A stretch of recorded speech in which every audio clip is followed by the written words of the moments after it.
So it's how did just you know you had this astounding. gift with kids? Because I see how kids react around you. Yeah. And Well, yeah, Ava just, is in love with you. Ava's Yeah. just, you know, And all her friends. When's Kenneth coming back? When's Kenneth coming back? you know, I let them. I just get into their world and Yeah. just have fun. And I think one thing that I'm really good at is just, like you and I right now, being present with them and almost talking to them like adults.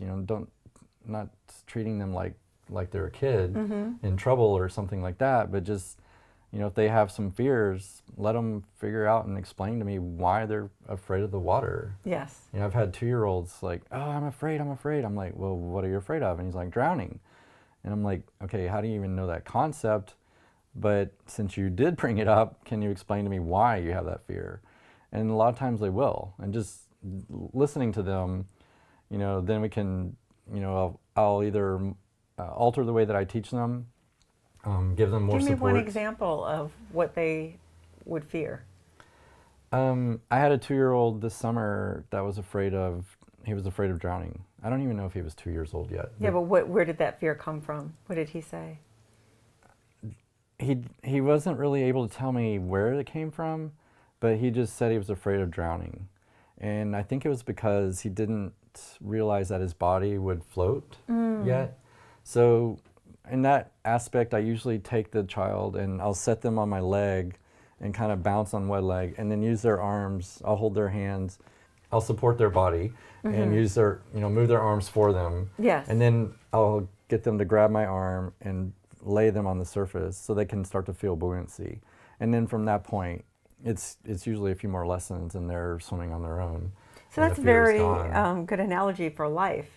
I mean, people have their fears and they just need a coach to come in and just balance them and relieve their fear and work through those issues with them. Yeah, and that's one reason why I wanted to become a life coach with SoulBlazing is working with you. When I was going through the process myself, I was really able to save myself, so to speak, from drowning and everything that was going on. Yeah, and I'm so happy you mentioned that because when one sees you, you're so together. You have this foundation, you have businesses, you're doing well. Now you're a certified life coach in the SoulBlazing model.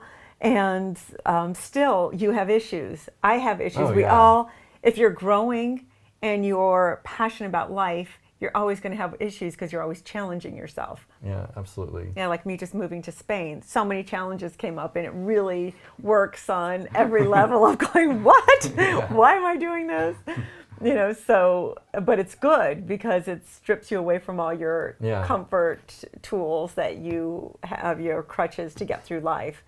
And one reason why I like that so much, especially the moving overseas, is you have to become like a kindergartner, basically. Yes. You have to start over. You're stripped of your personality. Yes. You can't be funny with people in Spain in Spanish because you don't speak their language fluently. They don't get enough. it. Yeah, they don't get your humor. It's exactly. different. Everything is different. You're starting from, like you're a little baby, pretty much. And just getting over that point, realizing it, first of all. Yes. Like, whoa, okay. Then you have to observe and learn what it's like to grow up again.